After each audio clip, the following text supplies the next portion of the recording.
ನಮಸ್ತೆ. ಸ್ಪರ್ಧಾತ್ಮಕ ಪರೀಕ್ಷೆಗೆ ಸಿದ್ಧರಾಗುತ್ತಿರುವ ನನ್ನೆಲ್ಲ ಆತ್ಮೀಯ ವಿದ್ಯಾರ್ಥಿಗಳಿಗೆ ಸ್ವಾಗತ. ನಾನು ನಿಮ್ಮ ಪ್ರೀತಿಯ ಕಿಟ್ಟಿ ಸರ್, ಕೃಷ್ಣಮೂರ್ತಿ ಅಂತ ನನ್ನ ಹೆಸರು. ನಾನು 2012 ಇಂದ ಈ ಕಾಂಪಿಟೇಟಿವ್ ಫೀಲ್ಡಲ್ಲಿ ಇದ್ದೀನಿ. ನಾನು ಈ ಪ್ರೆಸೆಂಟು PSI ಆಗಿ ವರ್ಕ್ ಮಾಡ್ತಾ ಇದ್ದೀನಿ ಬೆಂಗಳೂರು ಸಿಟಿನಲ್ಲಿ. 16ಕ್ಕೂ ಹೆಚ್ಚು ಗೌರ್ಮೆಂಟ್ ಜಾಬ್ನ ಕ್ಲಿಯರ್ ಮಾಡಿದ್ದೀನಿ. 2 ಸತಿ KS ಇಂಟರ್ವ್ಯೂ ಹೋಗಿದ್ದೀನಿ.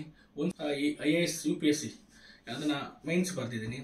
ಹಾಗೂ ತುಂಬ ಸ್ಪರ್ಧಾತ್ಮಕ ಪರೀಕ್ಷೆಗಳ ಅನುಭವ ಇದೆ. ತುಂಬ ಸ್ಪರ್ಧಾತ್ಮಕ ಪರೀಕ್ಷೆಗಳನ್ನ ಬರೆದು ಆಯ್ಕೆಯಾಗಿ ಮೊದಲು ಹೈಸ್ಕೂಲ್ ಟೀಚರ್ ಆಗಿ, ಆಮೇಲೆ FD ಆಗಿ, ಆಮೇಲೆ ಪೊಲೀಸ್ ಸಬ್ ಇನ್ಸ್ಪೆಕ್ಟರ್ ಆಗಿ ಕರ್ತವ್ಯ ನಿರ್ವಹಿಸಿದ್ದೀನಿ. ಈ ಒಂದು ಸ್ಪರ್ಧಾತ್ಮಕ ಪರೀಕ್ಷೆಯಲ್ಲಿ ತುಂಬ ಅನುಭವವನ್ನು ಹೊಂದಿದ್ದೇನೆ. 2014ರಿಂದ 2024 10ರಿಂದ 11 ವರ್ಷದ ಒಂದು ಅನುಭವ ನಾನು ಪಡ್ಕೊಂಡಿದ್ದೀನಿ ಈ ಒಂದು ಸ್ಪರ್ಧಾತ್ಮಕ ಪರೀಕ್ಷೆಗಳಲ್ಲಿ.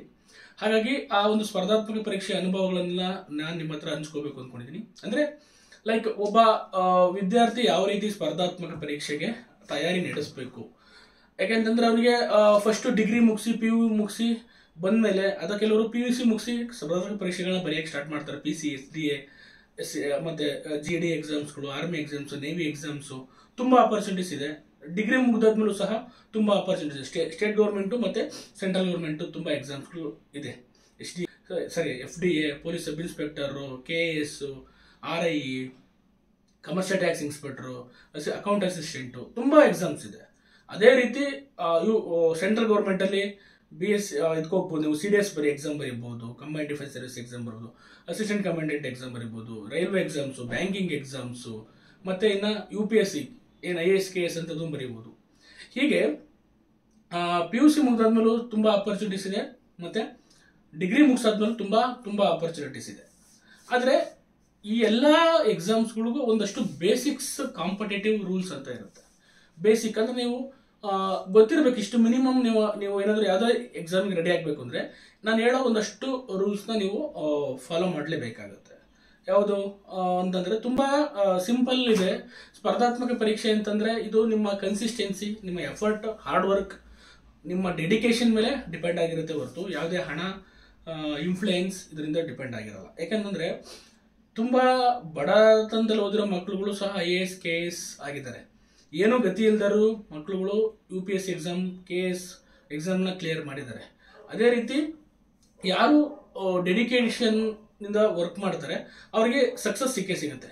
ನೀವು ಕೋಚಿಂಗ್ ಹೋಗ್ದಲೇ ಇರಿ, ಯೂಟ್ಯೂಬ್ ನೋಡ್ಕೊಂಡೇ ಕಲೀರಿ, ಅಥವಾ ನಿಮ್ಮದೇ ಸ್ವಂತ ಲರ್ನಿಂಗ್ ಮಾಡಿ, ಅದೆಲ್ಲ ಏನೂ ಮ್ಯಾಟ್ರ್ ಆಗಲ್ಲ. ಮ್ಯಾಟ್ರ್ ಆಗೋದು ನೀವು ಎಕ್ಸಾಮ್ನ ಕ್ಲಿಯರ್ ಮಾಡಿದಿರೋ ಇಲ್ಲೋ ಅನ್ನೋದು ಒಂದು ಮ್ಯಾಟ್ರ್. ಅದಕ್ಕೆ ಈ 2 ಥರನೂ ಇದೆ ಎಕ್ಸಾಮ್. ಕಾಂಪಿಟೇಟಿವ್ ಎಕ್ಸಾಮ್ಸಲ್ಲಿ ನೀವು ಬೇಕಾದ್ರೆ ಸೆಲ್ಫ್ ಲರ್ನಿಂಗ್ ಮಾಡಿಕೊಂಡು ಸಕ್ಸಸ್ಸು ಆಗ್ಬೋದು, ಅಥವಾ ಕೋಚಿಂಗ್ ತಗೊಂಡು ಸಹ ಸಕ್ಸಸ್ ಆಗ್ಬೋದು. ಇಲ್ಲಿ 2 ಥರನೂ ಇದೆ. ಹಂಗನ್ಬಿಟ್ಟು ಸರ್ ಕೋಚಿಂಗ್ ಹೋಗ್ಲೇಬೇಕಾ? ಅದು ಇಲ್ಲ. ಸರ್ ಸೆಲ್ಫ್ ಸ್ಟಡಿ ಮಾಡಿದ್ರೆ ಪಾಸ್ ಆಗ್ತೀರಾ? ಅದು ಇಲ್ಲ. ಅಂದರೆ ನಾನು ಏನು ಹೇಳಕ್ಕೆ ಕೊಟ್ಟಿದ್ದೀನಿ ಅಂತಂದರೆ ಎರಡರಲ್ಲೂ ಪಾಸಿಟಿವ್ ನೆಗೆಟಿವ್ ಇದೆ. ಎರಡರಲ್ಲೂ ನೀವು ಸಕ್ಸಸ್ ಕಾಣ್ಬೋದು. ಅಂದರೆ ಸೆಲ್ಫ್ ಲರ್ನಿಂಗ್ ಮಾಡಿದ್ರು ಸಕ್ಸಸ್ ಕಾಣ್ಬೋದು, ಇವನ್ ಕೋಚಿಂಗ್ ಹೋದ್ರು ಸಕ್ಸಸ್ ಕಾಣ್ಬೋದು. ಆದರೆ ಅದೆಲ್ಲ ಡಿಪೆಂಡ್ ಆಗಿರೋದು ನಿಮ್ಮ ಮೇಲೆ. ನೀವು ಎಷ್ಟು ಎಫರ್ಟ್ ಆಗ್ತೀರಾ ಅನ್ನೋದ್ರ ಮೇಲೆ ಡಿಪೆಂಡ್ ಆಗಿರುತ್ತೆ. ಹಾಗಾಗಿ ಈಗ ಎಷ್ಟು ಜನ PUC ಮುಗಿಸಿ ಕಾಂಪಿಟೇಟಿವ್ ಎಕ್ಸಾಮ್ಸ್ ಬರ್ತಾರೆ, ಡಿಗ್ರಿ ಮುಗಿಸಿ ಕಾಂಪಿಟೇಟಿವ್ ಎಕ್ಸಾಮ್ಸ್ ಬರ್ತಾರೆ. ಅಂದರೆ ಲೈಕ್ PUCಲಿ ಡಿಗ್ರಿ ಪಾಸ್ ಆಗಿ ಡಿಗ್ರಿ ಓದ್ಕೊಂಡೇ ಒಂದಷ್ಟು ಜನ ಕಾಂಪಿಟೇಟಿವ್ ಎಕ್ಸಾಮ್ ಪ್ರಿಪೇರ್ ಆಗ್ತಿರ್ತಾರೆ, ಅಥವಾ ಡಿಗ್ರಿನಲ್ಲಿ ಇದ್ಕೊಂಡು ಕಾಂಪಿಟೇಟಿವ್ ಎಕ್ಸಾಮ್ಸ್ ರೆಡಿ ಆಗ್ತಿರ್ತಾರೆ. ನಾನು ಅವರಿಗೆ ಡಿಗ್ರಿ ಓದ್ತಿರೋರಾಗಿರ್ಬೋದು, ಅಥವಾ ಡಿಗ್ರಿ ಮುಗಿಸಿ ಸ್ಪರ್ಧಾತ್ಮಕ ಪರೀಕ್ಷೆನ ತಗೊಳ್ತಿರೋದಾಗಿರ್ಬೋದು, ಎಲ್ಲರಿಗೂ ನಾನು ಹೇಳೋ ಈ ಒಂದು ಟಿಪ್ಸ್ಗಳು ಅಥವಾ ರೂಲ್ಸ್ಗಳು ಅಪ್ಲೈ ಆಗುತ್ತೆ. ನೀವು ಅದನ್ನ ಅಪ್ಲೈ ಮಾಡ್ಕೊತಾ ಬರಬೇಕು. ಅರ್ಥ ಆಗ್ತಿದೆಯಾ? ಅಂದರೆ ಪ್ರತಿದಿನ ನೀವು ಯಾವುದೇ ಒಂದು ಸ್ಪರ್ಧಾತ್ಮಕ ಪರೀಕ್ಷೆಗೆ ನೀವು ತಯಾರಿ ನಡೆಸ್ತಿದ್ದೀರಾ ಅಂತಂದರೆ ಪ್ರಚಲಿತ ಘಟನೆಗಳು, ಕರೆಂಟ್ ಅಫೇರ್ಸ್ ಅನ್ನೋದು ತುಂಬ ಇಂಪಾರ್ಟೆಂಟ್ ಆಗುತ್ತೆ. ಹೇಗೆ ಅಂತಂದರೆ ಆ ಕರೆಂಟ್ ಅಫೇರ್ಸ್ನ ಬೇಸ್ ಮೇಲೆ ನಿಮಗೆ ಪ್ರಶ್ನೆಗಳು ಬರೋದು. ಅಂದರೆ ಈಗ ಭಾರತದಲ್ಲಿ ರಾಷ್ಟ್ರಪತಿ ಚುನಾವಣೆ ನಡೀತಾ ಇದೆ ಅಂತಂದರೆ ಮುಂದೆ ನೋಡಿ ಯಾವುದೇ ಪರೀಕ್ಷೆಯಲ್ಲಿ ರಾಷ್ಟ್ರಪತಿ ಚುನಾವಣೆ ಬಗ್ಗೆ ಪ್ರಶ್ನೆ ಬಂದಿರುತ್ತೆ. ಅರ್ಥ ಆಗ್ತಿದೆಯಾ? ಆಮೇಲೆ ಯಾವುದಾದ್ರೂ ಒಂದು ಈವೆಂಟು ಭಾರತದಲ್ಲಿ ನಡೀತಿರುತ್ತೆ ಅಂದ್ಕೊಳ್ಳಿ, ಅಂತಾರಾಷ್ಟ್ರೀಯ ಸಂಬಂಧಗಳಿಗೆ, ಅಂದರೆ ನ್ಯಾಷನಲ್ ಅಥವಾ ಇಂಟರ್ನ್ಯಾಷನಲ್ ಅಫೇರ್ಸ್ಗೆ ಸಂಬಂಧಪಟ್ಟ. ಈಗ G20 ಒಂದು ಸಬ್ಮಿಟ್ ನಡೀತಾ ಇರುತ್ತೆ. ಅಂದರೆ ನೆಕ್ಸ್ಟ್ ಎಕ್ಸಾಮಲ್ಲಿ ಆ G20 ಸಬ್ಮಿಟ್ ಬಗ್ಗೆ ಪ್ರಶ್ನೆಗಳು ಬರ್ತವೆ. ಅಥವಾ ನಮ್ಮ ಸುತ್ತಮುತ್ತ ನಡೆಯೋ, ರಾಜ್ಯದಲ್ಲಿ ನಡೆಯೋ ಕೆಲವು ಬಜೆಟ್ ಆಗಿರ್ಬೋದು. ಈಗ ಮೊನ್ನೆ ರೀಸೆಂಟಾಗಿ ಬಜೆಟ್ ನಡೀತು. ಕೇಂದ್ರ ಸರ್ಕಾರದ ಬಜೆಟ್ ಆಯಿತು, ಮತ್ತು ರಾಜ್ಯ ಸರ್ಕಾರದ ಬಜೆಟ್ ಆಯಿತು. ಖಂಡಿತ ಬಜೆಟ್ ಮೇಲೆ ನಿಮಗೆ ಪ್ರಶ್ನೆಗಳು ಬರುತ್ತೆ. ಇದೆಲ್ಲ ಎಲ್ಲಿ ಬರ್ತಾ ಇರುತ್ತೆ ಅಂದರೆ ಪೇಪರಲ್ಲಿ ದಿನನಿತ್ಯ ಪತ್ರಿಕೆಗಳು ನೋಡ್ತಾ ಇರ್ತೀರಾ. ದಿನನಿತ್ಯ ಪತ್ರಿಕೆಗಳಲ್ಲಿ ಏನು ಬರುತ್ತೆ, ಈ ಒಂದು ಪ್ರಜಾವಾಣಿ ಪೇಪರ್ ಆಗಿರ್ಬೋದು ಮತ್ತು ದಿನನಿತ್ಯ ಪತ್ರಿಕೆಗಳಲ್ಲಿ ನೀವೇನು ನೋಡ್ತೀರಾ ನ್ಯೂಸು, ಆ ಬೇಸಿಸ್ ಮೇಲೆ ಏನಾಗುತ್ತೆ ನಿಮ್ಮ ಪ್ರಶ್ನೆಗಳು ಬರ್ತಾ ಇರ್ತವೆ. ಕ್ವಶನ್ಸ್ ಕೇಳ್ತಾ ಇರ್ತಾರೆ, ಅದು ಯಾವುದೇ ಎಕ್ಸಾಮ್ಸ್ ಆಗಿರಲಿ. ಬಟ್ ಆದರೆ ಕ್ವಶನ್ಸ್ ಲೆವೆಲು ಡಿಫಿಕಲ್ಟಿ ಆ ಒಂದು ಎಕ್ಸಾಮ್ನ ಇದ್ರ ಮೇಲೆ ಹೋಗುತ್ತೆ. ಪಿ ಸಿ ಎಕ್ಸಾಮ್ಗೆ ನೇರವಾಗಿ ಕ್ವಶನ್ಸ್ ಬಂದರೆ, ಕೆ ಎಸ್ ಎಕ್ಸಾಮ್ಸಲ್ಲಿ ಏನಾಗುತ್ತೆ ಸ್ವಲ್ಪ ಅಪ್ಲೈಡ್ ಕ್ವಶನ್ಸ್ ಬರುತ್ತೆ, ಸ್ಟೇಟ್ಮೆಂಟ್ ವೈಸ್ ಕ್ವಶನ್ ಬರುತ್ತೆ. ಪಿ ಎಸ್ ಐಲಿ ಮೀಡಿಯಮ್ ಕ್ವಶನ್ಸ್ ಕೇಳ್ತಾರೆ. ಇದೇ ರೀತಿ ಬಟ್ ಕ್ವಶನ್ ಒಂದೇನೆ, ಆದರೆ ಅದನ್ನು ಕೇಳೋ ವಿಧಾನ ಅಲ್ಲಿ ಡಿಫಿಕಲ್ಟಿ ಲೆವೆಲ್ ಬೇರೆ ಇರುತ್ತೆ ಹೊರತು ಕಾನ್ಸೆಪ್ಟ್ ಒಂದೇ. ಅಂದರೆ ಬಜೆಟ್ ಪಿ ಸಿ ಎಕ್ಸಾಮ್ಗೂ ಕೇಳ್ಬೋದು, ಪಿ ಎಸ್ ಸಿ ಎಕ್ಸಾಮ್ಗೂ ಕೇಳ್ಬೋದು, ಕೆ ಎಸ್ ಎಕ್ಸಾಮ್ ಕೇಳ್ಬೋದು, U P S C exam ಕೇಳ್ಬೋದು. ಆದರೆ ಅದರ ಹಂತ, ಅದರ ಡಿಫಿಕಲ್ಟಿ ಲೆವೆಲ್, ಅದರದ ಪ್ರಶ್ನೆ ಕೇಳುವ ವಿಧಾನದಲ್ಲಿ ಬದಲಾವಣೆ ಆಗಿರುತ್ತೆ ಹೊರತು ನಿಮ್ಮ ಕಾನ್ಸೆಪ್ಟಲ್ಲಿ ಆಗಿರಲ್ಲ. ಅದಕ್ಕೆ ನೀವು ಕರೆಕ್ಟಾಗಿ ಕಾನ್ಸೆಪ್ಟ್ ಅರ್ಥ ಮಾಡಿಕೊಂಡ್ರೆ ಯಾವ ಪರೀಕ್ಷೆ ಬೇಕಾದ್ರೂ ಆಗೋದು. ಇದಕ್ಕೆ ನೀವೇನು ಮಾಡಬೇಕು, ನಾನು ಹೇಳ್ತಾ ಇದ್ದೀನಿ, ದಿನನಿತ್ಯ ಪ್ರಶ್ನೆ ಪತ್ರಿಕೆಗಳು ದಿನಪತ್ರಿಕೆಗಳನ್ನ ತುಂಬ ಅಭ್ಯಾಸ ಮಾಡಬೇಕು.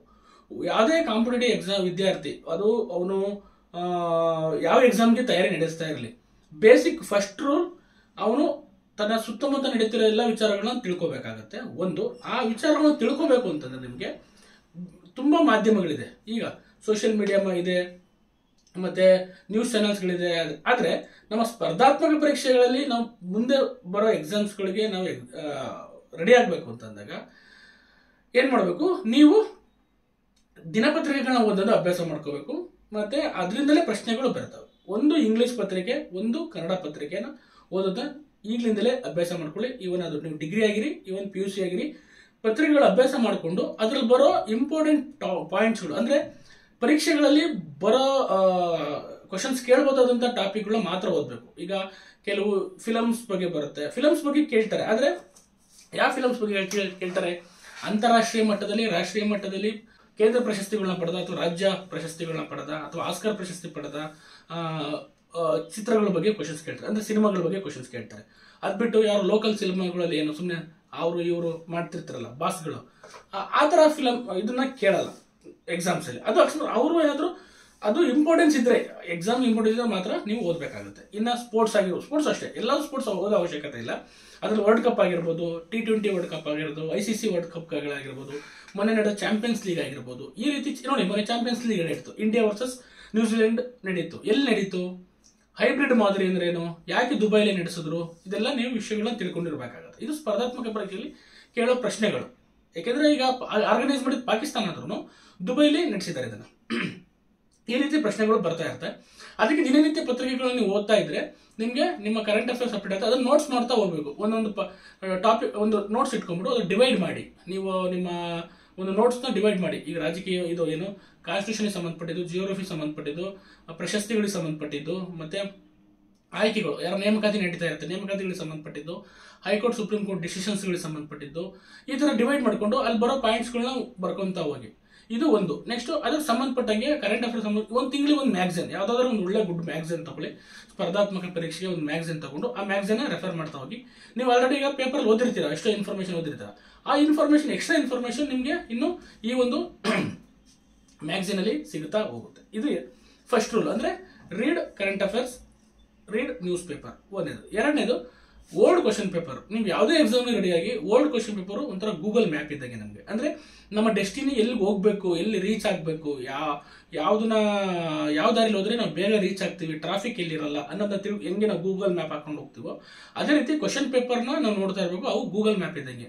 ನೀವು ಕ್ವಶನ್ ಪೇಪರ್ನ ಎಷ್ಟು ಸಾಲ್ವ್ ಮಾಡ್ತೀರಾ ನಿಮಗೆ ಒಂದು ಗ್ರಿಪ್ ಬರುತ್ತೆ. ಎಕ್ಸಾಮ್ಸ್ ಏನಿದೆ, ಎಕ್ಸಾಮ್ ಡಿಮ್ಯಾಂಡ್ ಏನಿದೆ, ಆ ಎಕ್ಸಾಮ್ ಯಾವ ರೀತಿ ಕ್ವಶನ್ಸ್ ಬರ್ತಾ ಇದೆ, ಯಾವ ಏರಿಯಾದ ಮೇಲೆ ಜಾಸ್ತಿ ಫೋಕಸ್ ಮಾಡ್ತಿದ್ರೆ, ಯಾವ ಟಾಪಿಕ್ ರಿಪೀಟ್ ಆಗ್ತಿದೆ ಅನ್ನೋದೆಲ್ಲ ಗೊತ್ತಾಗುತ್ತೆ ನಿಮಗೆ ಹಾದಿನಲ್ಲಿ ಕಲ್ಲಿದೆಯೋ, ಮುಳ್ಳಿದೆಯೋ, ಟ್ರಾಫಿಕ್ ಜಾಸ್ತಿ ಇದೆಯಾ, ಕಡಿಮೆ ಇದೆ ಅಂತ ಎಲ್ಲ ಗೊತ್ತಾಗೋದು ಈ ಒಂದು ಓಲ್ಡ್ ಕ್ವಶನ್ ಪೇಪರ್. ಅದಕ್ಕೆ ಯಾವುದೇ ಎಕ್ಸಾಮಿಗೆ ರೆಡಿ ಆಗ್ತೀರಿ ನೀವು 10 ರಿಂದ 15 ವರ್ಷದ್ದು ಆ ಪರೀಕ್ಷೆಯ ಒಂದು ಎಕ್ಸಾಮ್ಸ್ನ ತಗೊಳ್ಳಿ. UPSC ಆದರೆ ಒಂದು 10 ವರ್ಷದ್ದು, KPSC ಆದರೆ ಒಂದು ನಡೆದಿರೋದು 5 ವರ್ಷದ, 6 ವರ್ಷದ, 10 ವರ್ಷದ್ದು, PSC ಆದರೆ ಒಂದು 10 ವರ್ಷದ್ದು, PC ಆದರೆ ಒಂದು 10 ವರ್ಷದ್ದು ಇಂದಿನ ಕ್ವಶನ್ ಪೇಪರ್ಗಳನ್ನ ತೆಗೆದಿಟ್ಕೊಳ್ಳಿ. ಸಾಲ್ವ್ ಮಾಡ್ತಾ ಬನ್ನಿ. ಆ ಕ್ವಶನ್ ಪೇಪರ್ ಸಾಲ್ವ್ ಮಾಡ್ತಾ ಬಂದಾಗ ವಿತೌಟ್ ಎನಿ ಯಾವುದೇ ತರ ಗೈಡ್ ತಗೋಬೇಡಿ. ಅಂದರೆ ರಾ ಕ್ವಶನ್ ಪೇಪರ್ ಏನು ಎಕ್ಸಾಮಲ್ಲಿ ಕೊಡ್ತಾರಲ್ಲ ಕ್ವಶನ್ ಪೇಪರ್ ಅದೇ ಥರ ಇರಬೇಕು. ಅವೆಲ್ಲ ನಿಮ್ಗೆ ಡೌನ್ಲೋಡ್ ಮಾಡೋಕ್ಕೆ ಈ ಟೆಲಿಗ್ರಾಮ್ ಚಾನಲ್ಗಳು, ನನ್ನ ಟೆಲಿಗ್ರಾಮ್ ಚಾನಲ್ ಇದೆ, KITIS ಕಾಂಪಿಟೇಟಿವ್ ಸಿದ್ಧ ಅಂತ ನನ್ನ ಟೆಲಿಗ್ರಾಮ್ ಚಾನಲ್ ಇದೆ, ಯೂಟ್ಯೂಬ್ ಚಾನಲ್ ಇದೆ. ಅದರಲ್ಲಿ ನಿಮಗೆ ಈ ಕ್ವಶನ್ ಪೇಪರ್ಸ್ ಆಗಿರ್ಬೋದು, ಮೆಟೀರಿಯಲ್ಸ್ ಆಗಿರೋದು ಸಿಗುತ್ತೆ. ನೀವು ಫ್ರೀ ಆಗಿದೆ ಡೌನ್ಲೋಡ್ ಮಾಡ್ಕೋಬೋದು. ಅಲ್ಲಿ ಡೌನ್ಲೋಡ್ ಮಾಡಿಕೊಂಡು ನೀವೇನು ಮಾಡಿ ಆ question paper PC question paper ಅಂತ ಹೊಡೆದ್ರೆ ನನ್ನ ಚಾನಲ್ ಬಂದರೆ ಸಿಗುತ್ತೆ ನಿಮಗೆ. PSI ಕ್ವಶನ್ ಪೇಪರ್ಸ್ ಅಂದರೆ ಸಿಗುತ್ತೆ, KS ಕ್ವಶನ್ ಪೇಪರ್ಸ್ ಅಂದರೆ ಸಿಗುತ್ತೆ. ಒಂದು ಕಡೆ ಹಾಕಿದ್ದೀನಿ, ಅದನ್ನು ಡೌನ್ಲೋಡ್ ಮಾಡ್ಕೊಳ್ಳಿ. ಅವನ್ನ ಸಾಲ್ವ್ ಮಾಡ್ತಾ ಬನ್ನಿ. ಸಾಲ್ವ್ ಮಾಡ್ತಾ ಬಂದಾಗ ನಿಮ್ಗೊಂದು ಐಡಿಯಾ ಬರುತ್ತೆ. ಯಾವ ರೀತಿ ಐಡಿಯಾ ಬರುತ್ತೆ ಅಂತಂದರೆ, ನನಗೆ ಈಸಿ ಕ್ವಶನ್ಸ್ ಯಾವುದಿದೆ, ನಾನು ಡಿಫಿಕಲ್ಟಿ ಕ್ವಶನ್ಸ್ ಇದೆ, ನಂಗೆ ಆನ್ಸರ್ ಮಾಡೋಕ್ಕೆ ಯಾವ್ದು ಆಗ್ತೈತೆ, ಆನ್ಸರ್ ಮಾಡೋಕ್ಕೆ ಯಾವ್ದು ಆಗ್ತಾ ಇಲ್ಲ ಅನ್ನೋದು ನಿಮಗೆ ಏನಾಗ್ತಾ ಇರುತ್ತೆ, ಹೊಳಿತಾ ಹೋಗುತ್ತೆ. ಅವಾಗ ನಿಮ್ಮ ಈಸಿ ಆಗಿರೋ ಕ್ವಶನ್ಸ್ಗಳು ನಿಮಗೆ ಆ ವಿಷಯ ಗೊತ್ತು ಅಂತ, ಕಷ್ಟ ಆಗಿರೋ ಕ್ವಶನ್ಸು ನಿಮ್ಗೆ ಆ ವಿಷಯ ಗೊತ್ತಿಲ್ಲ, ನೀವು ಇನ್ನೂ ಕಲಿಬೇಕು ಅಂತ. ಹಾಗಾಗಿ ಈ ಕ್ವಶನ್ ಪೇಪರ್ ಸಾಲ್ವ್ ಮಾಡ್ತಾ ಹೋದಂಗೆ ಏನಾಗುತ್ತೆ, ನಿಮ್ಮ ಸ್ಟ್ರೆಂತ್ ಮತ್ತು ವೀಕ್ನೆಸ್ಸು ಅರ್ಥ ಆಗ್ತಾ ಹೋಗುತ್ತೆ. ಆವಾಗ ನೀವು ಅದ್ರ ಮೇಲೆ ನೀವು ಯಾವ ಏರಿಯಾದ ಮೇಲೆ ಜಾಸ್ತಿ ಫೋಕಸ್ ಮಾಡಬೇಕು ಅನ್ನೋದ್ರ ಮೇಲೆ ನೀವು ಇನ್ನೂ ಹೆಚ್ಚಿನ ಇದು ಮಾಡ್ಬೋದು, ಅಂದರೆ ಫೋಕಸ್ ಮಾಡ್ಬೋದು. ಇದು 2ನೇ ರೂಲು. 3ನೇ ರೂಲು, ಯಾವುದೇ ಎಕ್ಸಾಮ್ ಬಂದರೂ ಅಪ್ಲೈ ಮಾಡಿ. ನಿಮ್ಮ ಡಿಗ್ರಿ ಬೇಸಿಸ್ ಮೇಲೆ, ಅಥವಾ ನೀವು ಡಿಗ್ರಿ ಓದ್ತಾ ಇದ್ರೆ PU ಬೇಸಿಸ್ ಮೇಲೆ, ಡಿಗ್ರಿ ಕಂಪ್ಲೀಟ್ ಆಗಿದ್ರೆ ಡಿಗ್ರಿ ಬೇಸಿಸ್ ಮೇಲೆ ಯಾವ್ಯಾವ ಎಕ್ಸಾಮ್ ಬರುತ್ತೆ ಎಲ್ಲ ಎಕ್ಸಾಮ್ಸು ಟ್ರೈ ಮಾಡಿ. ನೀವೇನಾದರೂ ಬರೀ ಇದನ್ನೊಂದು ಗೌರ್ಮೆಂಟ್ ಜಾಬ್ ಸಿಕ್ಕಿದ್ರೆ ಸಾಕಪ್ಪ ಅಂತ ನೀವೇನಾದ್ರು ಫೋಕಸ್ ಮಾಡ್ತಾರೆ, ಎಲ್ಲ ಜಾಬ್ ಅಪ್ಲೈ ಮಾಡಿ. ಕೆಲವರು ಇರ್ತಾರೆ ಪರ್ಟಿಕ್ಯುಲರ್ ಅದೇ ಆಗಬೇಕು, IAS ಆಗಬೇಕು, KSA ಆಗಬೇಕು, PSI ಆಗಬೇಕು ಅಂತ ಇರ್ತಾರೆ. ಅವ್ರಿಗೂ ನಾನು ಹೇಳ್ತೀನಿ, ನೀವು ಅದನ್ನ ಫೋಕಸ್ ಮಾಡಿ, ಬಟ್ ಆದರೆ ಬೇರೆ ಎಕ್ಸಾಮ್ಸ್ನ ಬರೀದಲ್ಲೇ ಇರಬೇಡಿ. ಯಾಕೆಂತಂದರೆ ಈ ಕಾಂಪಿಟೇಟಿವ್ ಎಕ್ಸಾಮ್ಸ್ ಅನ್ನೋದು ಅನ್ಸರ್ಟಿನಿಟಿ. ಯಾವಾಗ ಯಾವ ಕಾಲ್ ಫಾರ್ಮ್ ಆಗುತ್ತೆ, ಯಾವಾಗ ನೋಟಿಫಿಕೇಶನ್ಸ್ ಆಗುತ್ತೆ, ಯಾವಾಗ ಕಂಪ್ಲೀಟ್ ಆಗುತ್ತೆ ಅನ್ನೋದು ಗೊತ್ತಿರಲ್ಲ. ಎಕ್ಸೆಪ್ಟ್ UPSC ಅಂದರೆ IAS KS ಪ್ರತಿ ವರ್ಷ ಕಾಲಾಗುತ್ತೆ ಅನ್ನೋದೊಂದು ಬಿಟ್ಟರೆ, ಇನ್ನು ಯಾವುದೇ ಎಕ್ಸಾಮ್ಸು ಪ್ರತಿ ವರ್ಷ ಕಾಲಾಗುತ್ತೆ ಅಂತ ಹೇಳೋಕ್ಕಾಗಲ್ಲ. ರೈಲ್ವೆ ಆಗಿರ್ಬೋದು, ಅದೆಲ್ಲ ಟೈಮ್ ತಕ್ಕಂಗೆ ಕಾಲ್ ಫಾರ್ಮ್ ಆಗ್ತಾ ಇರ್ತಾರೆ, ಅಂದ್ರೆ ಅವಶ್ಯಕತೆಗಳ ತಕ್ಕಂಗೆ ಕಾಲ್ ಮಾಡ್ತಾ ಇರ್ತಾರೆ, ಪೋಸ್ಟಿಗೆ ತಕ್ಕಂಗೆ ಕಾಲ್ ಮಾಡ್ತಾ ಇರ್ತಾರೆ. PSI ಎಕ್ಸಾಮ್ ಆಗಿರ್ಬೋದು, KS ಎಕ್ಸಾಮ್ ಆಗಿರ್ಬೋದು, FDA SDA ಟೀಚರ್ ಪೋಸ್ಟ್ಗಳು, ಇವೆಲ್ಲ ಅಷ್ಟೇ. ಹಾಗಾಗಿ ನೀವೆಲ್ಲ ಎಕ್ಸಾಮ್ಸು ರೆಡಿ ಇತ್ತು ಅಂತಂದರೆ, ಯಾವುದೋ ಒಂದಷ್ಟು ಎಕ್ಸಾಮ್ ಬರೆದಾಗ ಯಾವುದಾದ್ರೂ ಒಂದು ಎಕ್ಸಾಮ್ ಕ್ಲಿಕ್ ಆಗೇ ಆಗುತ್ತೆ. ಅಕಸ್ಮಾತ್ ಫೇಲ್ಯೂರ್ ಆದರೂ ನೆಕ್ಸ್ಟ್ ಎಕ್ಸಾಮ್ಗೆ ನೀವು ಮಾಡಿರೋ ತಪ್ಪುಗಳನ್ನ ತಿದ್ಕೊಂಡ್ಬಿಟ್ಟು ಏನು ಮಾಡ್ಬೋದು, ನೆಕ್ಸ್ಟ್ ಎಕ್ಸಾಮ್ಗೆ ರೆಡಿ ಆಗ್ಬೋದು. ಅದಕ್ಕಾಗಿ ನೀವು ಯಾವುದೇ ಒಂದು ಎಕ್ಸಾಮ್ಸ್ಗಳು ಕಾಲ್ ಫಾರ್ಮ್ ಮಾಡಲಿ, ನಿಮ್ಮ ಡಿಗ್ರಿ ಮೇಲೆ PU ಮೇಲೆ ನೀವು ಎಲಿಜಿಬಿಲಿಟಿ ಇರ್ತಾರೆ, ಅದಕ್ಕೆ ಅಪ್ಲೈ ಮಾಡ್ತಾ ಬನ್ನಿ. ನೀವು ಅದನ್ನು ಬರಿತಾ ಹೋಗಿ. ಅರ್ಥ ಆಯ್ತಾ? ಬೇಸಿಕ್ಸ್ ಬುಕ್ ರೀಡಿಂಗ್ ಗೊತ್ತಿಲ್ಲ. ಬೇಸಿಕ್ ಬುಕ್ ರೀಡಿಂಗ್ ಅಂದರೆ ವೆರಿ ವೆರಿ ಇಂಪಾರ್ಟೆಂಟ್. NCERT ಮತ್ತು DSCRT ಇವೆರಡೂ ಸಹ ನಿಮ್ಮ ಸ್ಪರ್ಧಾತ್ಮಕ ಪರೀಕ್ಷೆಗೆ ಇವೆರಡೂ ಓದ್ಬಿಟ್ರೆ ನೀವು ಯಾವುದೇ ಸೆಂಟ್ರಲ್ ಗೌರ್ಮೆಂಟ್ ಎಕ್ಸಾಮ್, ಯಾವುದೇ ಸ್ಟೇಟ್ ಗೌರ್ಮೆಂಟ್ ಎಕ್ಸಾಮ್ನ ಪಾಸ್ ಆಗ್ಬೋದು.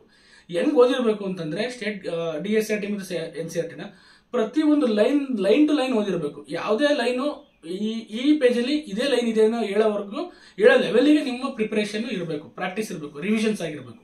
ಅದಕ್ಕೆ ಅಟ್ಲೀಸ್ಟ್ ನೀವು 3 to 4 ಟೈಮ್ಸು ಏನು ಮಾಡಬೇಕಾಗುತ್ತೆ, ಬೇಸಿಕ್ಸ್ ಬುಕ್ನ ಓದಬೇಕಾಗತ್ತೆ. ಬೇಸಿಕ್ಸ್ ಬುಕ್ನ ಓದಿ ನಿಮ್ಮದೇ ಆದ ಸ್ವಂತ ನೋಟ್ಸ್ ಮಾಡಿಕೊಂಡ್ರೆ ಯಾವುದೇ ಸ್ಪರ್ಧಾತ್ಮಕ ಪರೀಕ್ಷೆಯ 60% 70% ಸಿಲೆಬಸ್ ಕಂಪ್ಲೀಟ್ ಆಗುತ್ತೆ. ಗೊತ್ತಾಗ್ತಿದೆಯಾ? ಆಗ ಆ ಸಿಲೆಬಸ್ ಕಂಪ್ಲೀಟ್ ಆಗುತ್ತೆ. ಆಮೇಲೆ ನಿಮ್ಮ ಬೇಸಿಕ್ ಫೌಂಡೇಶನ್ ಅಲ್ಲಿ ಸ್ಟ್ರಾಂಗ್ ಆಗುತ್ತೆ. ಯಾಕಂದ್ರೆ ಆಮೇಲೆ ಎಷ್ಟೋ questions 60 to 70% of the questions basics ಬುಕ್ಕಿಂದಲೇ ಬಂದಿರುತ್ತೆ. ಅರ್ಥ ಆಗ್ತಿದೆ? ಅಲ್ಲಿಗೆ ನಿಮ್ಮದು 60% ಸಿಲೆಬಸ್ ಕವರ್ ಆಯಿತು, 60 to 70 ಕ್ವಶನ್ಸ್ ಆನ್ಸರ್ ಮಾಡೋ ಎಬಿಲಿಟಿನೂ ಬಂತು. ಈಗ ಅದಕ್ಕೋಸ್ಕರ ಬೇಸಿಕ್ಸ್ ಬುಕ್ ನಿಮ್ಮ ಫೌಂಡೇಶನ್ ಸ್ಟ್ರಾಂಗ್ ಆಯಿತು. ಯಾವುದೇ ಕ್ವಶನ್ಸ್ ಕೊಟ್ಟರು ಅರ್ಥ ಮಾಡ್ಕೊತೀನಿ ಅನ್ನೋ ಒಂದು ಲೆವೆಲ್. ಯಾಕಂದ್ರೆ 6th, 7th, 8th ಓದಿರಲ್ಲ ಕರೆಕ್ಟಾಗಿ, ಕಾನ್ಸೆಪ್ಟ್ ಅರ್ಥ ಮಾಡ್ಕೊಂಡು ಗೊತ್ತಿಲ್ಲ. ಈಗ ಸೆಂಟ್ರಿಪಿಟಲ್ ಫೋರ್ಸು, ಸೆಂಟ್ರಿಫ್ಯೂಗಲ್ ಫೋರ್ಸ್ ಅಂದ್ರೇನು ಗೊತ್ತಿರಲ್ಲ ಎಷ್ಟೋ ಜನಕ್ಕೆ. ನ್ಯೂಟನ್ಸ್ ಲಾ ಆಫ್ ಮೋಷನ್ಸೇ ಗೊತ್ತಿರಲ್ಲ. ಎಕ್ಸಾಂಪಲ್ಸ್ ಹೇಳ್ತಾರೆ, ಆದರೆ ನ್ಯೂಟನ್ಸ್ ಲಾ ಆಫ್ ಮೋಷನ್ಸ್ ಹೆಂಗೆ ಅಪ್ಲೈ ಆಗುತ್ತೆ ನಮ್ಮ ದಿನನಿತ್ಯ ಜೀವನದಲ್ಲಿ, ಅದು ಹೆಂಗೆ ಯೂಸ್ ಆಗುತ್ತೆ ಅನ್ನೋದೇ ಎಷ್ಟೋ ಜನಕ್ಕೆ ಗೊತ್ತಿರಲ್ಲ. ಅದಕ್ಕಾಗಿ ಕಾನ್ಸೆಪ್ಟ್ ನೀವು ತಿಳ್ಕೋಬೇಕು ಅಂತಂದ್ರೆ ನೀವು ಏನು ಮಾಡಬೇಕು, ಫಸ್ಟು ಕಾನ್ಸೆಪ್ಟ್ ಅರ್ಥ ಮಾಡ್ಕೋಬೇಕು ಅಂತಂದ್ರೆ ಈ ಬೇಸಿಕ್ಸ್ ಬುಕ್ ರೀಡಿಂಗ್ನ ಓದಬೇಕು, ಬೇಸಿಕ್ ರೀಡಿಂಗ್ ಮಾಡಬೇಕು. NCERT, DSCRT 6th to 12th ನಿಮ್ಗೆ ಏನೇನು ಓದಬೇಕು ಅನ್ನೋದು ನಾನು ವೀಡಿಯೋಸ್ ಮಾಡಿದ್ದೀನಿ. ಬೇಕಾದ್ರೆ ಇನ್ನೂ ಹಳೆ ವೀಡಿಯೋಸ್ಗಳನ್ನು ನೋಡ್ಕೊಳ್ಳಿ, ಗೊತ್ತಾಗುತ್ತೆ. ಒಂದು ಆಮೇಲೆ ಬೇಸಿಕ್ಸ್ ಬುಕ್ ರೀಡಿಂಗ್ ಆದಮೇಲೆ ನಿಮ್ಗೆ ಅದು ನೋಟ್ಸ್ ಮಾಡ್ಕೋಬೇಕು. ನೋಟ್ಸ್ ಮಾಡಿಕೊಂಡು ರಿವಿಷನ್ಸ್ ಮಾಡಬೇಕು. ಗೊತ್ತಾಗ್ತಾ? ಇದು ನೆಕ್ಸ್ಟು ರೆಫರೆನ್ಸ್ ಬುಕ್, ಒಳ್ಳೊಳ್ಳೆ ರೆಫರೆನ್ಸ್ ಬುಕ್. ಈಗ ಎಕ್ಸಾಂಪಲು ನೀವೇನಾದರೂ ಕಾನ್ಸ್ಟಿಟ್ಯೂಷನ್ ಅಥವಾ ಪೊಲಿಟಿ ನೋಡ್ತಾ ಇದ್ರೆ ಲಕ್ಷ್ಮೀಕಾಂತ್, ಜಿಯೋಗ್ರಫಿ ರಂಗನಾಥ್, ಈ ರೀತಿ ಒಳ್ಳೊಳ್ಳೆ ಆಥರ್ಸ್ ಬುಕ್ನ ತಗೊಂಡು ರೆಫರ್ ಮಾಡಬೇಕು ಬೇಸಿಕ್ ಬುಕ್ ಆದಮೇಲೆ. ಇದು ನಾನು ಹೇಳ್ತಿರೋದು ಎಲ್ಲ ಎಕ್ಸಾಮ್ಸ್ಗೂ ಎಲ್ಪ್ ಆಗೋ ಥರ ಓಲ್ ಅಂಡ್ ಸೋಲ್ ಆಗಿ ನಾನು ನಿಮಗೆ ಹೇಳ್ತಾ ಇದ್ದೀನಿ. ಅರ್ಥ ಆಗ್ತಿದೆಯಾ? ಇದೆಲ್ಲ ಎಕ್ಸಾಮ್ಸ್ಗೂ ಅಪ್ಲೈ ಆಗುತ್ತೆ. ಅದಕ್ಕೆ ಕೆಲವೊಂದು ಎಕ್ಸಾಮ್ಸ್ಗೆ ಪರ್ಟಿಕ್ಯುಲರ್ ಬುಕ್ಸ್ ತಗೋಬೇಕಾಗತ್ತೆ. ನೀವು ಅದನ್ನ ಬುಕ್ ಲಿಸ್ಟ್ ಆಗಿರ್ಬೋದು, ಪ್ರತಿಯೊಂದು ನನ್ನ ಟೆಲಿಗ್ರಾಮ್ ಗ್ರೂಪ್ ಮತ್ತು ಯೂಟ್ಯೂಬ್ ಚಾನಲ್ ಇದೆ, ನೀವು ಇವಾಗ ಚೆಕ್ ಮಾಡಿ. ಅರ್ಥ ಆಗ್ತಿದೆಯಾ? ಇದನ್ನ ಮಾಡಿ, ರೆಫರೆನ್ಸ್ ಬುಕ್ ರೆಡಿ ಮಾಡಿ, ನಿಮ್ಮ ನೋಟ್ಸ್ನ ಅಪ್ಡೇಟ್ ಮಾಡ್ಕೊಳ್ಳಿ. ಏನು ಬೇಸಿಕ್ಸ್ ಬುಕ್ ಓದಿ ನೋಟ್ಸ್ ಮಾಡ್ಕೊಂಡಿರ್ತೀರ ಅದನ್ನ ಅಪ್ಡೇಟ್ ಮಾಡ್ಕೊಳ್ಳಿ. ಆಮೇಲೆ ನೆಕ್ಸ್ಟ್ ಇದಾದ್ಮೇಲೆ ಇನ್ನೊಂದ್ಸತಿ ಕ್ವಶನ್ ಪೇಪರ್ನ ಸಾಲ್ವ್ ಮಾಡಿ. ಅವಾಗ ನಿಮಗೆ first time question paper solve ಮಾಡೋದು ಏನು ಗೊತ್ತಿರಲ್ಲ. ಸೆಕೆಂಡ್ ಟೈಮ್ ಏನು ಇವೆಲ್ಲ ಬೇಸಿಕ್ ಬುಕ್ ರೀಡಿಂಗು ಮತ್ತು ಕರೆಂಟ್ ಅಫೇರ್ಸು ಮತ್ತು ರೆಫರೆನ್ಸ್ ಬುಕ್ ಎಲ್ಲ ಓದಿದ್ಮೇಲೆ ನಿಮ್ಗೊಂದು ಐಡಿಯಾ ಬರುತ್ತೆ ಎಕ್ಸಾಮ್ಸ್ ಯಾವ ರೀತಿ ಬರ್ತಾ ಇದೆ ಅನ್ನೋದು. ಅವಾಗ ನಿಮಗೆ ಒಂದು full 80 to 90% of syllabus cover ಆಗಿ ಹೋಗಿರುತ್ತೆ ಇದೆಲ್ಲ ಮತ್ತೆ ರಿವಿಷನ್ಸ್ ಮಾಡೋಕ್ಕೆ. ಅದಾದಮೇಲೆ ಟೆಸ್ಟ್ ಸೀರೀಸು. ನೀವು ಯಾವುದೇ ಎಕ್ಸಾಮ್ನ ಈಗ ಕ್ಲಿಯರ್ ಮಾಡಬೇಕು ಅಂದರೆ ಟೆಸ್ಟ್ ಸೀರೀಸ್ ನಿಮ್ಮ ಪ್ರಾಕ್ಟೀಸು ತುಂಬ ಇಂಪಾರ್ಟೆಂಟ್ ಆಗುತ್ತೆ. ನೀವು ಎಷ್ಟು ಪ್ರಾಕ್ಟೀಸ್ ಮಾಡ್ತೀರಾ ಅದ್ರ ಮೇಲೆ ಡಿಪೆಂಡ್ ಆಗುತ್ತೆ. MCQ ಆಗಿರ್ಬೋದು, ರೈಟಿಂಗ್ ಪ್ರಾಕ್ಟೀಸ್ ಆಗಿರ್ಬೋದು, essay writing, UPSC essay writing ಇರುತ್ತೆ. ನೀವು ಪ್ರಾಕ್ಟೀಸ್ ಮಾಡ್ಬೇಕು ಎಸ್ಸೆ ರೈಟಿಂಗ್ನ, MCQನ ಸಾಲ್ವ್ ಮಾಡಬೇಕು. ಪ್ರತಿದಿನ MCQನ ಸಾಲ್ವ್ ಮಾಡ್ತಾ ಬನ್ನಿ. ಟೆಸ್ಟ್ ಸೀರೀಸ್ ಈಗ ಫ್ರೀಯಾಗಿ ಎಷ್ಟೋ ಪ್ಲಾಟ್ಫಾರ್ಮಲ್ಲಿ ಫ್ರೀಯಾಗಿ ಸಿಗ್ತಾ ಹೋಗುತ್ತೆ. ಏನು ಟೆಸ್ಟ್ ಸೀರೀಸ್ಗಳು ಯಾವುದೇ ಎಕ್ಸಾಮ್ ತಗೊಳ್ಳಿ ಫ್ರೀಯಾಗಿ ಸಿಗುತ್ತೆ. ಕೆಲವು ಪೇಯ್ಡ್ ಇರ್ತವೆ, ಚೆನ್ನಾಗಿರೋ ತಗೊಂಡು ಸಾಲ್ವ್ ಮಾಡ್ತಾ ಬನ್ನಿ. ಎಷ್ಟು ನೀವು MCQ ಸಾಲ್ವ್ ಮಾಡ್ತೀರಾ ನಿಮ್ಗೆ ಅಷ್ಟು ನಿಮ್ಮ ಆ ಒಂದು ಹೋಲ್ಡ್ ಸಿಗುತ್ತೆ ನಿಮ್ಮ ಎಕ್ಸಾಮ್ಸ್ ಮೇಲೆ. ಇಷ್ಟೆಲ್ಲ ಓದಿ ನಿಮ್ಮ MCQ ಬಿಡಿಸಿದ್ಮೇಲೂ ಸಹ ಕೆಲವೊಂದು ಎಕ್ಸಾಮ್ ಫ್ಯಾಕ್ಟರ್ಸು ತುಂಬ ಇರುತ್ತೆ. ಏನಂತಂದರೆ ನಿಮ್ಮ ಮೆಂಟಲ್ ಸ್ಟ್ರೆಸ್ಸು, ಹೆಲ್ತು, ಮತ್ತು ನಿಮ್ಮ ಕನ್ಸಿಸ್ಟೆನ್ಸಿ, ಹಾರ್ಡ್ ವರ್ಕು ಎಲ್ಲ ಒಟ್ಟುಗೂಡಿಸಿದ್ರೆ ಮಾತ್ರ ಸಕ್ಸಸ್ ಆಗುತ್ತೆ. ನಾನು ಎಷ್ಟೆಲ್ಲ ಓದ್ಬಿಟ್ಟಿದ್ದೀನಿ ಅಂತ ಅಂದ್ಬಿಟ್ಟು 6 ತಿಂಗಳು ಗ್ಯಾಪ್ ಮಾಡಿದ್ರೆ, ನಾನು ಇಷ್ಟೆಲ್ಲ ಓದ್ಬಿಟ್ಟಿದ್ದೀನಿ ಅಂದ್ಬಿಟ್ಟು 1 ವಾರ ಗ್ಯಾಪ್ ಮಾಡಿದ್ರೆ ನೀವು ಮತ್ತೆ ಅದು ನಿಮ್ಮನ್ನು ಹಿಂದೆ ಎಳೆಯುತ್ತೆ. ಕನ್ಸಿಸ್ಟೆನ್ಸಿ ಇರಬೇಕು. ನೀವು ಸ್ಟಾರ್ಟ್ ಮಾಡಿದಾಗಲಿಂದ ಹಿಡಿದು ಎಂಡ್ ಆಗೋವರೆಗೂ, ಅಂದರೆ ನಿಮ್ಗೆ ಆರ್ಡರ್ ಕಾಪಿ ಬರೋವರೆಗೂ ನಿಮ್ಮ ಕನ್ಸಿಸ್ಟೆನ್ಸಿಯಾಗಿ ಓದ್ತಲೇ ಇರಬೇಕಾಗುತ್ತೆ. ನೀವು ಜಾಬ್ ಮಾಡ್ಕೊಂಡು ಓದ್ತಿರೋ ಅಥವಾ ಬರೀ ಫುಲ್ ಟೈಮ್ ಪ್ರಿಪ್ರೇಷನ್ ಮಾಡ್ತಿರೋ, ಡಿಗ್ರಿ ಎಕ್ಸಾಮ್ ಜೊತೆಲೆ ಓದ್ತಿರೋ ನಿಮಗೆ ಬಿಟ್ಟಿದ್ದು. ಏಕೆಂದರೆ ಇಲ್ಲಿ ಯಾರು ಕನ್ಸಿಸ್ಟೆಂಟಾಗಿ ಡೆಡಿಕೇಶನ್ ಆಗಿ ಹಾರ್ಡ್ ವರ್ಕ್ ಮಾಡಿ ಎಫರ್ಟ್ ಹಾಕಿ ಮಾಡ್ತಾರೆ ಅವ್ರಿಗೇನೆ ಸಕ್ಸಸ್ ಸಿಗೋದು. ಸುಮ್ಮನೆ ನೀವು ಸಕ್ಸಸ್ಸು ಬರಲ್ಲ. ಅರ್ಥ ಆಗ್ತಿದೆ? ಅದಕ್ಕೋಸ್ಕರ ನೀವು ಅರ್ಥ ಮಾಡಿಕೊಂಡು ನಿಮ್ಮ ಎಫರ್ಟ್ ಎಷ್ಟು ಹಾಕ್ತೀರಾ ನಿಮ್ಮ ಎಫರ್ಟ್ ಮೇಲೆ ನಿಮ್ಮ ಸಕ್ಸಸ್ ನಿಂತಿರುತ್ತೆ. ಅದಕ್ಕೋಸ್ಕರ ಹಾರ್ಡ್ ವರ್ಕ್ ಅನ್ನೋದು ತುಂಬ important. Hard work plus smart work ಮಾಡಿದ್ರೆ ನೀವು ಎಕ್ಸಾಮ್ಸಲ್ಲಿ ಕ್ಲಿಯರ್ ಮಾಡ್ತೀರಾ. ಅದಕ್ಕೆ ಸಂಬಂಧಪಟ್ಟಂಗೆ ವಿಡಿಯೋಗಳು, ಮೋಟಿವೇಶನ್ ವಿಡಿಯೋಗಳಾಗಿರ್ಬೋದು ಎಲ್ಲ, ಮತ್ತು ನೀವು ಯಾವ ಥರ ಪ್ರಿಪೇರ್ ಮಾಡಬೇಕು, ನ್ಯೂಸ್ ಪೇಪರ್ ಹೆಂಗೆ ಓದಬೇಕು, ಮತ್ತು ಯಾವ ಎಕ್ಸಾಮ್ಗೆ ಯಾವ ರೀತಿ ಪ್ರಿಪೇರ್ ಆಗಬೇಕು ಅಂತ ತುಂಬ ಯೂಟ್ಯೂಬ್ ಚಾನಲ್ಸು ಮಾಡಿದ್ದಾರೆ. ನಾನು ಮಾಡಿದ್ದೀನಿ. ನೀವು ಹೋಗಿ ಚೆಕ್ ಮಾಡಿ ಒಂದು ವಿಡಿಯೋಗಳು ನೋಡಿ. ನೀವು ನಾನು ಇಷ್ಟು ಹೇಳಿದ್ನ ಬೇಸಿಕ್ಸ್ ರೂಲ್ಸ್ ಅಂತ ಹೇಳ್ತಾರೆ. ಅಂದರೆ ಇಷ್ಟನ್ನ ನೀವು ಯಾವ ಎಕ್ಸಾಮ್ ಪ್ರಿಪೇರ್ ಆಗ್ತಿದ್ರು ನೀವು ಮಾಡಲೇಬೇಕಾಗತ್ತೆ. ಇಷ್ಟು ಮಾಡಲೇಲೇ ಇದ್ರೆ ಖಂಡಿತ ಆಗಲ್ಲ. ಸುಮ್ಮನೆ ಯಾವುದೋ ಒಂದು ಎಕ್ಸಾಮ್ ಕಾಲಾದಾಗ ಮಾರ್ಕೆಟಲ್ಲಿರೋ ಬುಕ್ ತೊಗೊಂಡು ಬಂದು ಪ್ರಿಪ್ರೇಷನ್ ಮಾಡ್ತೀನಿ ಅಂದರೆ ಆಗಲ್ಲ. ಗೊತ್ತಾಗ್ತಿದೆಯಾ? ನೀವು ಡೆಡಿಕೇಶನ್ ಆಗಿ ಕೂತ್ಕೊಂಡು ಬುಕ್ ಲಿಸ್ಟ್ ತೊಗೊಂಡು, ಕ್ವಶನ್ ಪೇಪರ್ ತೊಗೊಂಡು, ನೋಟ್ಸ್ ಮಾಡಿಕೊಂಡು, ರಿವಿಷನ್ ಮಾಡಿ, ಟೆಸ್ಟ್ ಸೀರೀಸಲ್ಲಿ ಅಟೆಂಡ್ ಮಾಡಿ, ಎಕ್ಸಾಮ್ ಅಟೆಂಡ್ ಮಾಡಿದ್ರೆ ನೀವು ಒಂದೇ ಅಟೆಂಪ್ಟಲ್ಲಿ ನೀವು ಯಾವುದೇ ಎಕ್ಸಾಮ್ಸ್ ಆದರೂ ಕ್ಲಿಯರ್ ಮಾಡ್ತೀರಾ. ಗೊತ್ತಾಗ್ತಿದೆಯಾ? ಹಾಗಾಗಿ ಆ ಒಂದು ಪ್ರಾಕ್ಟೀಸ್, ಕನ್ಸಿಸ್ಟೆನ್ಸಿ ಎಲ್ಲ ನೀವು ಮೇಂಟೈನ್ ಮಾಡಲೇಬೇಕಾಗುತ್ತೆ. ಸ್ಪರ್ಧಾತ್ಮಕ ಪರೀಕ್ಷೆ ಅನ್ನೋದು ಅನ್ಸರ್ಟಿನಿಟಿ. ನಿಮ್ಗೆ ಯಾವಾಗ ನೀವು ಸಕ್ಸಸ್ಸು ಒಂದೇ ಅಟೆಂಪ್ಟ್ಗೆ ಆಗ್ಬೋದು, 2ನೇ ಅಟೆಂಪ್ಟ್ಗೆ ಆಗ್ಬೋದು, 3ನೇ ಅಟೆಂಪ್ಟ್ಗೆ ಆಗ್ಬೋದು, ಅಥವಾ 6ನೇ ಅಟೆಂಪ್ಟ್ ಬರೆದ್ರು ಆಗದಲ್ಲೇ ಇರ್ಬೋದು. ಆದರೆ ನಿಮ್ಮ ಪ್ರಯತ್ನ ಮಾಡ್ತಾ ಇದ್ರೆ ಮಾತ್ರ ಸಕ್ಸಸ್ ಸಿಗುತ್ತೆ. ಎಷ್ಟೋ ಜನ UPSCನ 6ನೇ ಅಟೆಂಪ್ಟಲ್ಲಿ ಕ್ಲಿಯರ್ ಮಾಡಿದ್ದಾರೆ. ಗೊತ್ತಿದೆ. KSನ 2-3 ಅಟೆಂಪ್ಟ್ ತೊಗೊಂಡು ಕ್ಲಿಯರ್ ಮಾಡಿದ್ದಾರೆ. PSIನ 2-3 ಅಟೆಂಪ್ಟ್ ತೊಗೊಂಡು ಕ್ಲಿಯರ್ ಮಾಡಿದ್ದಾರೆ. ಅಂದರೆ ನೀವು ಕನ್ಸಿಸ್ಟೆನ್ಸಿಯಾಗಿ ರೆಗ್ಯುಲರಾಗಿ ಎಫರ್ಟ್ ಆಗ್ತಾ ಹೋಗ್ತಾ ಇತ್ತು ಅಂತಂದರೆ ಒಂದಿಲ್ಲ ಒಂದು ಜಾಬ್ ಕೈ ಹಿಡಿಯುತ್ತೆ. ನಿಮ್ಮ ಎಫರ್ಟು ಹಾರ್ಡ್ ವರ್ಕ್ ನೋಡಿ ದೇವರೇ ನಿಮಗೊಂದು ಆಶೀರ್ವಾದ ಮಾಡ್ತಾನೆ. ಹಾಗಾಗಿ ಕಂಟಿನ್ಯೂಸ್ ಎಫರ್ಟ್ ಆಗ್ತಾ ಬನ್ನಿ. ಸ್ಪರ್ಧಾತ್ಮಕ ಪರೀಕ್ಷೆಯಲ್ಲಿ ನಾನು ಹೇಳಿದ್ದು ಒಂದಷ್ಟು ಬೇಸಿಕ್ಸ್ ರೂಲ್ಸು ನಿಮ್ಗೆ ಅರ್ಥ ಆಗಿದೆ ಅಂದ್ಕೊತೀನಿ. ಇದಕ್ಕೂ ಇನ್ನೂ ಹೆಚ್ಚಿನ ಏನಾದರೂ ಮಾಹಿತಿ ಬೇಕು ಅಂದರೆ ಡೆಫಿನೆಟ್ಲಿ ನೀವು ಈ ಚಾನಲ್ ಮುಖಾಂತರ ಕಮೆಂಟ್ ಮಾಡಿ. ಮುಂದಿನ ಎಕ್ಸ್ಟ್ರಾ ವೀಡಿಯೋಸ್ ಬೇಕು ಅಂತಂದರೆ ಡೆಫಿನೆಟ್ಲಿ ಮಾಡೋಣ. ಈ ಒಂದು ರೂಲ್ಸ್ಗಳನ್ನ ನೀವು ಕರೆಕ್ಟಾಗಿ ಫಾಲೋ ಮಾಡಿ. ಈ ಚಾನಲ್ನ ಫಾಲೋ ಮಾಡಿ. ಖಂಡಿತ ಒಳ್ಳೊಳ್ಳೆ ಇನ್ಫಾರ್ಮೇಷನ್ ಸಿಗುತ್ತೆ ಈ ಚಾನಲ್ ಮುಖಾಂತರ ನಿಮಗೆ ಅಂತ ಹೇಳ್ತಾ, ಮುಂದಿನ ಒಂದು ವಿಡಿಯೋದಲ್ಲಿ ಇನ್ನೂ ಏನಾದರೂ ಎಫೆಕ್ಟಿವ್ ಲರ್ನಿಂಗ್ ಬಗ್ಗೆ ಅಥವಾ ಮೆಮೊರಿ ಹೆಂಗೆ ನೆನ್ಪಿಟ್ಕೋಬೇಕು, ತುಂಬ ವಿಚಾರಗಳು ಡಿಸ್ಕಸ್ ಮಾಡ್ಬೋದು. ಆ ಮುಂದಿನ ವಿಡಿಯೋಗಳಲ್ಲಿ ನೋಡೋಣ. ಸಾಧ್ಯವಾದರೆ ನಿಮ್ಮ ಹತ್ರ ಮಾತಾಡ್ತೀನಿ. ಇಷ್ಟು ಒಂದು ಸ್ಪರ್ಧಾತ್ಮಕ ಪರೀಕ್ಷೆಗಳಲ್ಲಿ ಬೇಸಿಕ್ಸ್ ರೂಲ್ಸು ಏನಿದೆ ಅಥವಾ ಬೇಸಿಕ್ ಫೌಂಡೇಶನ್ ಅಂತ ಕರೀತಾರೆ, ಇದು ಖಂಡಿತ ಎಲ್ಲರೂ ಎಫರ್ಟ್ ಹಾಕಿ ಮಾಡಲೇಬೇಕು. ಈ ರೂಲ್ಸ್ನ ಫಾಲೋ ಮಾಡಲೇಬೇಕು. ಇದು ಮಿನಿಮಮ್. ಇದೆಲ್ಲರೂ ನೀವು ಎಕ್ಸ್ಟ್ರಾ ಎಫರ್ಟ್ ಹಾಕಿ ಮಾಡಿದ್ರೆ ಎಕ್ಸಾಮ್ಸಲ್ಲಿ ಸಕ್ಸಸ್ ಆಗ್ತೀರಾ ಅಂತ ಹೇಳ್ತಾ, ಎಲ್ಲರಿಗೂ ಒಳ್ಳೇದಾಗಲಿ. ಚಾನಲ್ ಯಾರು ಸಬ್ಸ್ಕ್ರೈಬ್ ಮಾಡಿಲ್ಲ ಸಬ್ಸ್ಕ್ರೈಬ್ ಮಾಡ್ಕೊಳ್ಳಿ ಅಂತ ಹೇಳ್ತಾ ಮತ್ತೆ ಸಿಗೋಣ. Thank you so much.